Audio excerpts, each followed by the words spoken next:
हुकूमत अक़लियती तबकों की फलाह व बहबूद के लिए गर्चे मुख्तलिफ स्कीमें चलाने का दावा करती है, लेकिन इस इलाके में रहने वाले मुसलमानों की हालत ज़ार ये तस्वीरें खुद बयान करती हैं।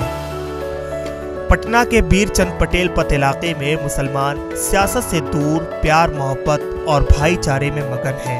ये लोग चूल्हे बनाकर घर के अखराजात चलाते हैं। मशरक़ी भारत के अजीम त्यौहार छठ पूजा के दौरान बरसों पुरानी रिवायत के मुताबिक मुसलमान खातीन हिंदू बरादरी के लिए चूल्हा बनाती हैं और त्यौहार के दौरान उनके शाना बशाना रहते हैं। दरअसल ये लोग गंगा जमनी तहजीब के आईनादार हैं। आपका बना सब बनाता है। आपका बनाया हुआ चूल्हा ये लोग इस्तेमाल करता है? हाँ, कर लेता है।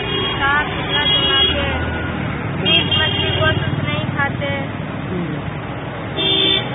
पहले बनाता था माँ, माँ गुजर गया, हम लोग बना रहे हैं। देखिए सबसे छठ है बहुत महान होता है, प्रेम से बनाने पड़ता है। अच्छा। हुक्काम की अदम तवज्जुही की वजह से ये लोग खाना बदोशी की जिंदगी गुजारने पर मजबूर हैं। यहाँ तक कि इन्हें हुकूमती स्कीमों से मुतालिक कोई मालूमात नहीं है। बड़ी महंगा पड़ गया सर चूल्हा। 3000 के ट्रक मट्टी गिराए और 8-10 रुपया किलो कुट्टी लाए हैं, वही मिला के बना रहे हैं। अभी तो महंगा पड़ गया।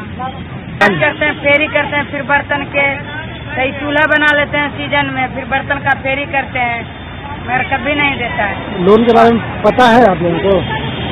पता तो ऐसे नहीं है सर, मगर देवे नहीं करता तो कहाँ पता लगा जाए। मुफलिसी इस कदर कि जिस उम्र में बच्चों को तालीम हासिल करनी चाहिए वो मजदूरी करते हैं और खातीन घर के अखराजात चलाने के लिए गदागिरी करती हैं। अंदाज़ा लगाया जा सकता है कि हुकूमत किस कदर इन लोगों से बेखबर है। सवाल पैदा होता है कि अक़लियतों और मुफलिस अफराद के लिए चलाई जा रही स्कीमों का इस्तिफ़ादा किसको होता है? उन लोगों के नाम हुकूमती ख़जाने से ली जा रही रकम कहाँ जा रही है? इस इलाके का जायज़ा लेने के बाद इस तरह के कई सवाल उठते हैं जिनको कोई जवाब नहीं है।